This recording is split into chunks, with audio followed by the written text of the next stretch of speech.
Assalamualaikum warahmatullahi wabarakatuh. Sampurasun badaya tepang dangu di sarang bidangan dongeng Sundanya urang dongeng di urang naraskeun hanca dongeng anu katunda kalayan kapantun jejar carios si lalai bodas. Ieu dongeng teh karangan Mang Nyalira sok sanaos dongeng basajan malah mandar janten hiburan. Kabaraya anu satia manco kan dongeng Mang di mana we ayana mugi asadayana aya dina kasehatan lahir sinarangan batin dilalancarkeun sagarubinanya tong hilap dirojong ditaroelan tomol sukrep atuh mangga nuhunkeun pisan kanu parantos like oge komen mangga mitra supados dinyangkolong ting kana waktos urang sami-sami dangukeun di kumaha terasna ieu carita si lalai bodas sok kaparayun sadayana.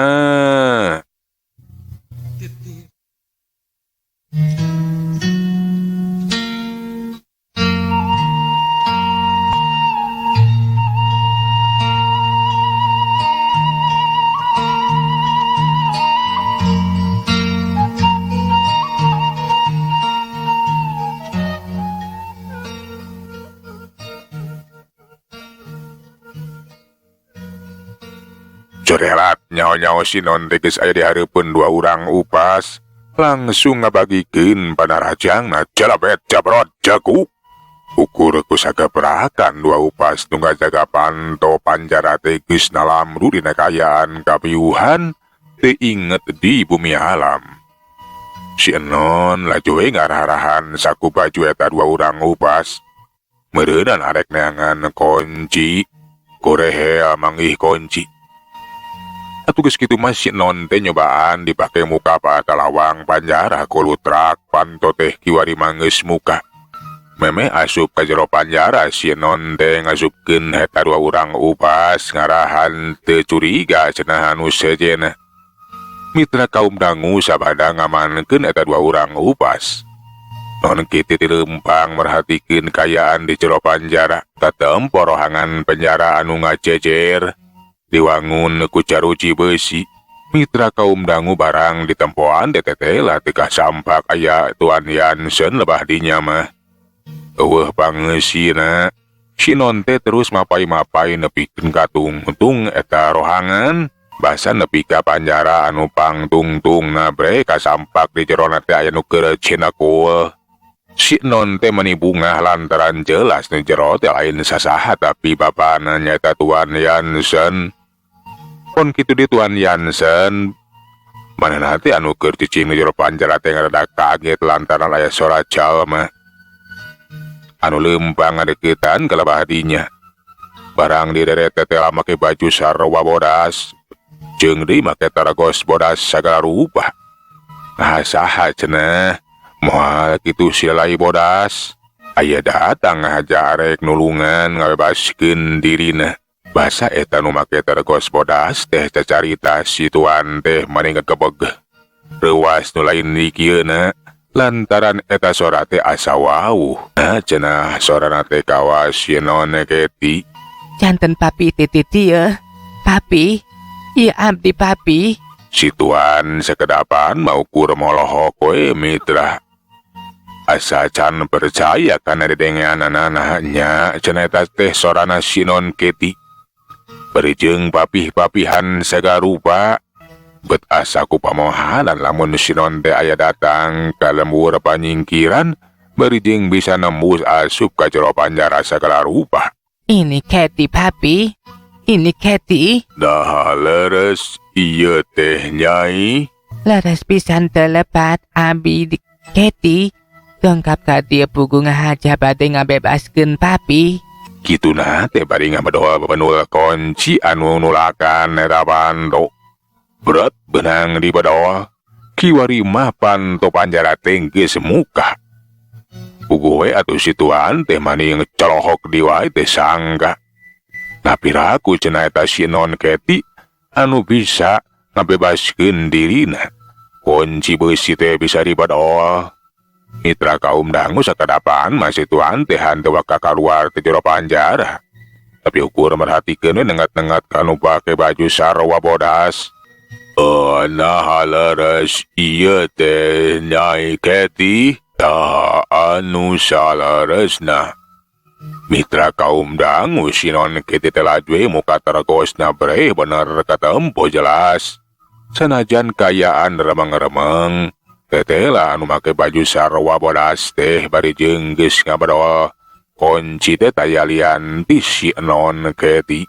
Tuan Yansen asa ngimpi atuh mitra. Baju ngagabruk ka si non Keti. Nyai, iya teh nyai geningan. Papi, abi teh Keti, ayo saenggana urang kedah ninggalkeun ieu pancara. Urang kedah enggal kabur papi. Ayeuna mah ulah waka seueur saur. Pilih kabujeng aya musuh anu nganyahawankeun. Atuh sadar kana kaayaan.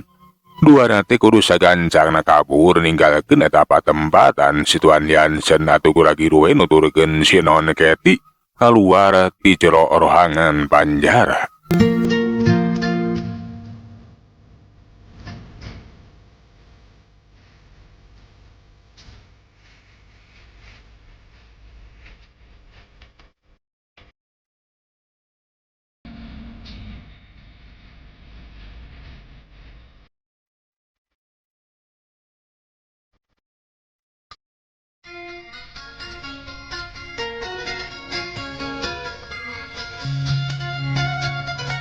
Basa kis aya di luareun panjara dua nanti pating kala sapoe rek ngajugjug sisi lembur ngadeukeutan sisi benteng.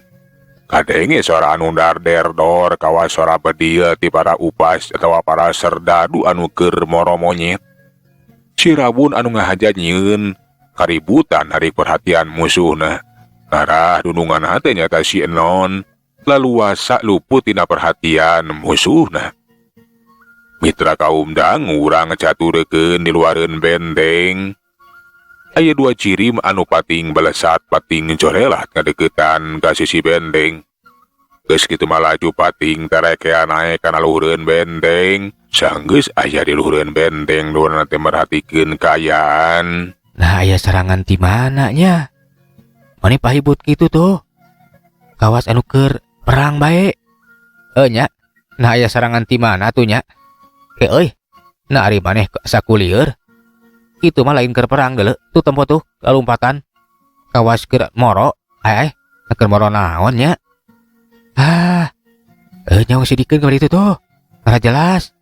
Nah naon eta upas teh pating baretek. Barjeng nemakan kawas nu digadi udag gitu tah. Kadua cirim teh pating karaceleng geus kitu mah laluncatan kana luhureun suhunan imah.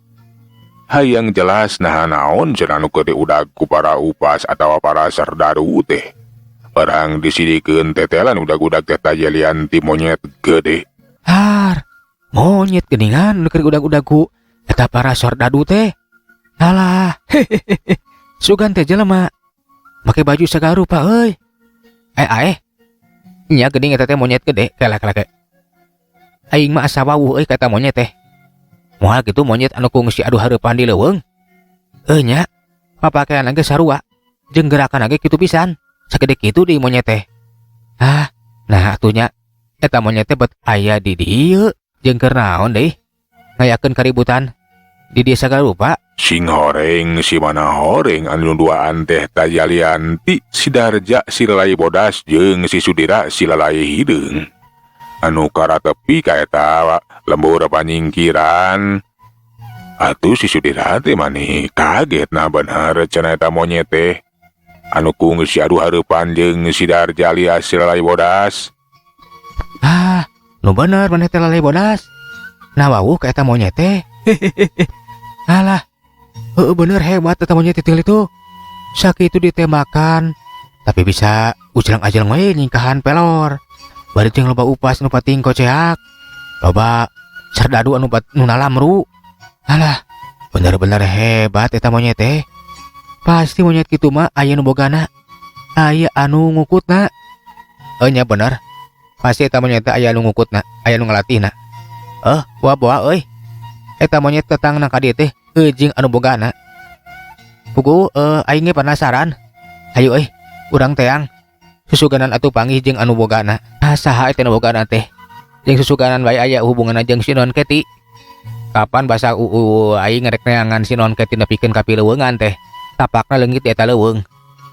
Nya, bener pisan. Tapi kapan urang terek ngabebaskeun nulungan si Tuan Yansen? Lamun ayeuna urang ngudag-ngudag, ngedeketan eta monyet, pasti bakal aya kaributan. Leuwih hari geus ieu. Kuring anu bakal mastikeun saha eta nu bogana eta monyet jeung sakalian arek nyieun kaributan. Ngarah ka tambahan kaributan teh asa ku kebenaran pisan. Maneh malalai bodas pek we teangan si Tuan Yansen kudu sagancangna dibebaskeun. Tak kitu. Atuh ari kitu mah heug. Sok kumaneh tuturkeun eta monyet gede euy. Bari jeung-jeung kaributan anu sagede-gedena. Ngarah urang dieu teh museurna teh kana kaributan. Aing bakal luasa. Mitra kaum dangu atuh eta si Darja teh langsung we manehna mah kebat rek neneangan Tuan Yansen. Sedengkeun ari si Sudirama laju nuturkeun ngadeukeutan eta monyet. Malahan mah maneh teh cucerelatan ngalungkeun batu sagede-gede leungeun dialungkeun kana suhunan imah urang kumbeni. Puguh we kawas imah anu dialungan ku granat pating jelegur. Puguh we atuh imah teh kahurukeuseuneum malahan mah kiwari teh geus gur we. Kahuruan anu kacidarongkahna. Mitra kaum dangu kayaan teh mingkin pahibut serdadu jeung para upas teh henteu ieu sadar. Lamun si non kieu teh geus hasil mawa si Tuan Yansen kaluar ti jero panjara. Malahan mah kiwari teh geus aya di sisieun benteng. Ngan bae duanana teh bingung. Lantaran kapan eta si Tuan Yansen teh moal bisaeun ari nu pikeun ka kudu ngaluncatan benteng mah atawa naek narekel kana benteng anu sakitu jangkungna. Ayo papi, urang nyaketan panto gerbang, urang kedah saenggana kabur ti dieu.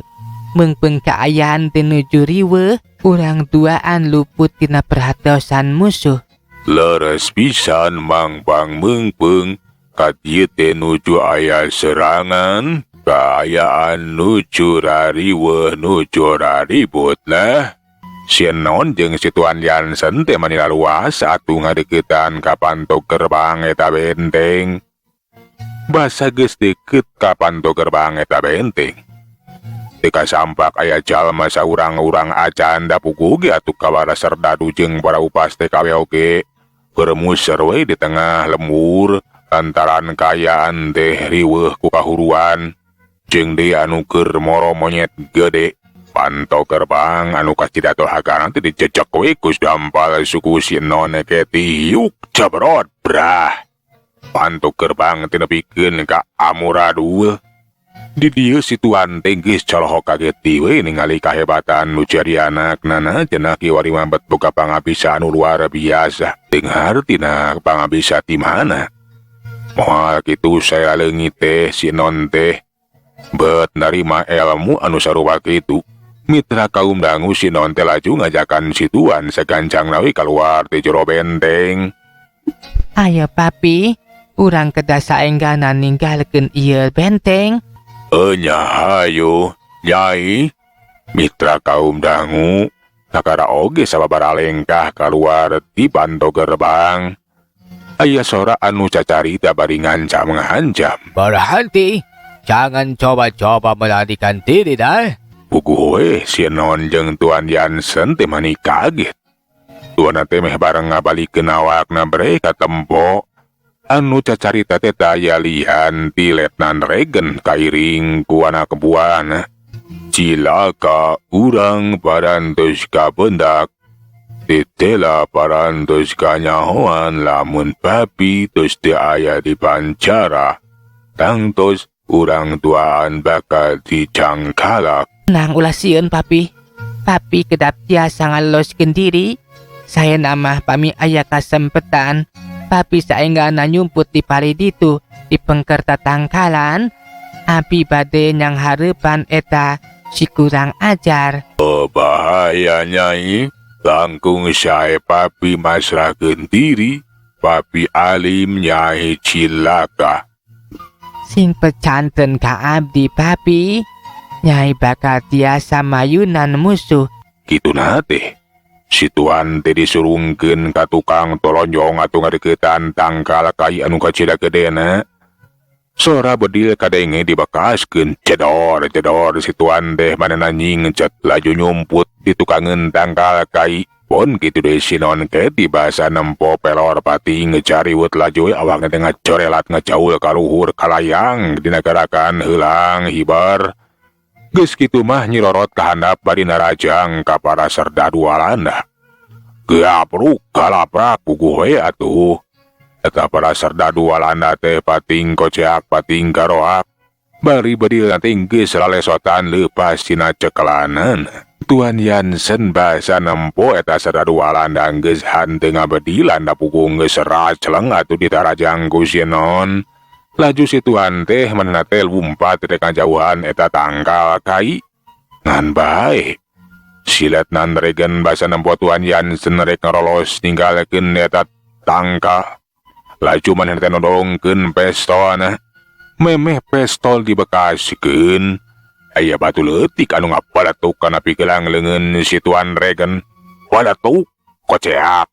Tuan Regen teh ngoceak bari peluk pistol teh ragrag. Si Tuan teh salamet mitra.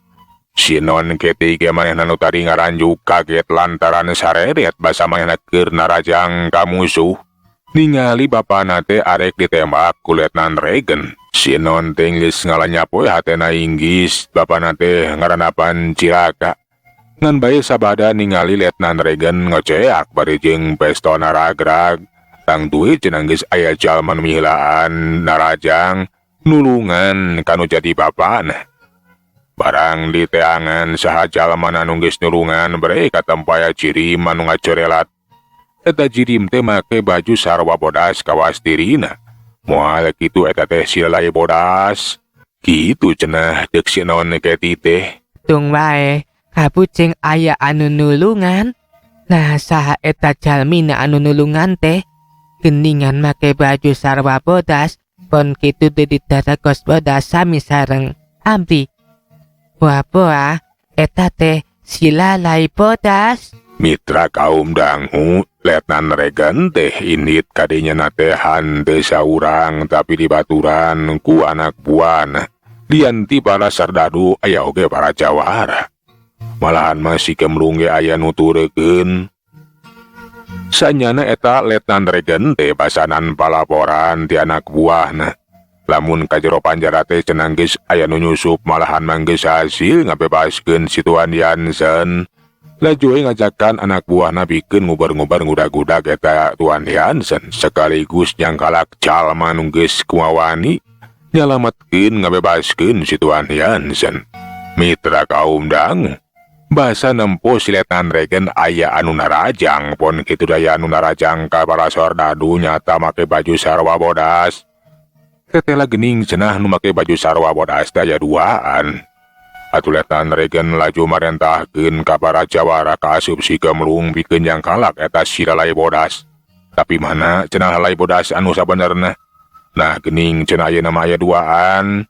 Sing horeng si mana horeng anu geus ngalanyalametkeun rek ngabebaskeun si Tuan Jansen teh taya lian ti si lalai bodas. Ayo tangkap itu silalai bodas. Jangan diam saja, ha? Ayo oi, tetela anu geus ngabebaskeun si Tuan Jansen teh taya lian ti si lalai bodas. Kabeneran pisan aya datang nyampeurkeun teu kudu hese neneangan euy. Tewak oi. Ayo tewak. Tetela silai bodas geningan teh si kurang ajar oi. Mitra kaum dangu, si gemlung jeung para jawara anu sejena teh cung jeleng ngepung si lalai bodas. Atuh eta si lalai bodas teh basa nempo para jawara ngepung hanteu yeusieun sok mugimir. Muterkeun paneutupna bari pok terus carita. Eueuh narek narangon sia teh euy. Rek nyangkalak aing deuleu. Sok si Ari bisa mah. Dasar sia majawara alieur wungkul. Daek jadi kekeset urang kumpeni. Daek jadi badegana. Sok sia. Peka dibojak kabeh ku aing. Srog si Cumali si tulang wesi maju ka hareup miheulana rajang. Leungeunna teh rek ngageborokan acareham si lalai bodas. Tapi si lalai bodas ge atuh lain jago sambarangan. Basa pereup nyuruh kerek ngagabro kana careham rikatit tewak sakilat geus kitu mah pereup teh dipuritkeun ku we atuh si Cumali teh mani muringis. Alah, nyeri aja, nyeri. Rasakeun sia. Iu celebet tangkeng si Cumali teh ditalapung puguh we atuh mani ngabangkieung ngerempayak mitra. Baturna mani colohok kaget tetela geuning cilai bodas teh poara hebatna. Kapanan eta si Cumali si tulang besi teh kasohor. Lain jago sambarangan, tapi ku si lalai bodas mah ukur sagebrakan. Atuh baturna cung jeleng harita narajang, bari ngahambatkeun matakeun prakarang sewang-sewangan. Kobang rek jabat kana beuheung si lalai bodas sakilat si lalai bodas teh kacorelat tina kacepatan gerak anu emang luar biasa. Kobang teh ukur nyabet kana tempat kosong. Teh cukup begitu si lalai bodas teh bari nyingkahan panarajang cirimna teh nyaho-nyaho geus aya sakikireun nu keur nyekel Kobang. Iuk celebet. Puheuh cirina ditampiling toloyong ditampiling puheuh cilina teh nepikeun ka ngoloyong we. Mitra kaum dangu si Gemlung basa mireungeuh baturna ukur sakeprakan ku eta si lalai bodas. Atuh si Gemlung teh jadi penasaran sorok Kiwari maju ka hareup bari pok terus carita keur ditujukeun ka si lalai bodas. Bilawaneun maneh mah aing deuleu. Aing si Gemlung anu bakal bisa nyangkalak maneh sekaligus bakal ngojoran maneh sia lalai bodas. Alah, aya buta euy. Eueuh ngaran sia teh Jemlung. Paingan atuh disebut Jemlung da meni sagede kieu. Kawas anak gajah bareuh. Mentong ngahina sia kurang ajar. Sia teh nyaho ka aing teh si Gemlung, muridna Nini Marunggi. Anu geus kasohor deuleu. Rasakeun sia kurang ajar. Gegak awak si Gemlung teh ngadeukeutan ka si lalai bodas geus kitu mah teh antapara deui. Hiuk macuna rajang pereupna anu gede teh rek ngagabro kana careham. Gentak si Darja ge hanteu cicingeun ngakilekeun awakna plos atuh sambaran pereup teh nyamos ukur ngakan tempat kosong. Si Darja alias si lalai bodas manehna teh Kiwari males narajang. Bereupna ngahiukeun pisan kana beuteung si Gemlung cekup. Konyonyod. Awak si Darja alias lalai bodas teh nebikeun ka kadorong ka tukang. Meh-mehan we labuh lamun hanteu ngajaga kaseimbangan badanna mah. Puguh we pikeun si Darja alias si lalai bodas teh ngaranjuk kaget. Nah cenah awak musuh teh mani ngonyod kawas karet. Nah elmuna nahaon cenah. Sedengkeun ari eta si Gemlung basa nempo musuhna nepikeun ka ngabangkieung. Atuh ukur ngeusirikeun we. Kunaon sia teh kalah ka ngabangkieung kitu karasa sia. Awak aing mah ngenyod kawas karet deuleu. Alah ngenyod. Heueuh euy. Nampuga ilmu naon sia teh? Awak kuat ka kawas karet deuleu. Kitu awak sagede kitu teh. Sia teh loba ngahakanan karet. Lain ngahakanan karet sia balegug. Nah, ari sia ngadekeun aing teh kawas lain jelema bae. Asok sia maju deui lalai bodas.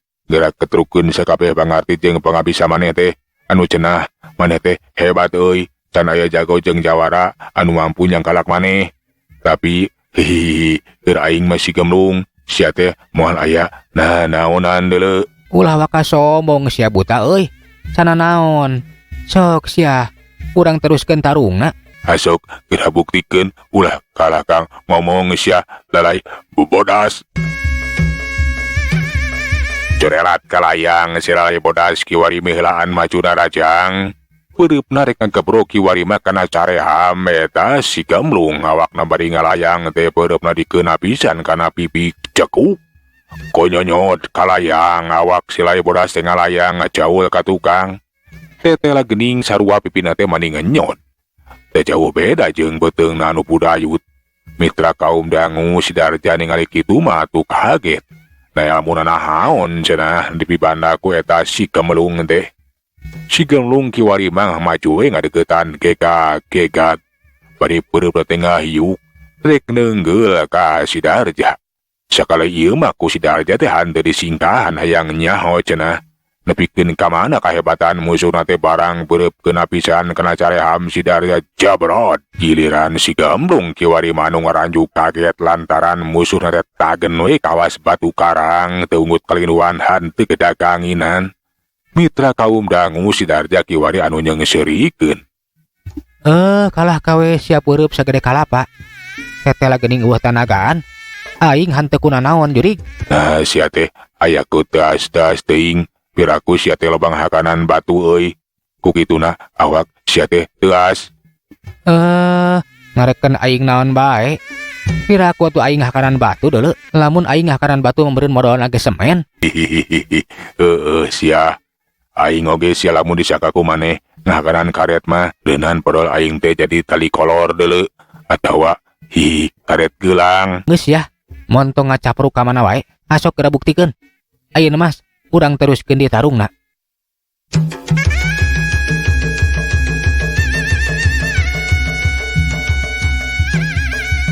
Duhanana teh atuh pating geura celeng we kiwari mah pada narajang.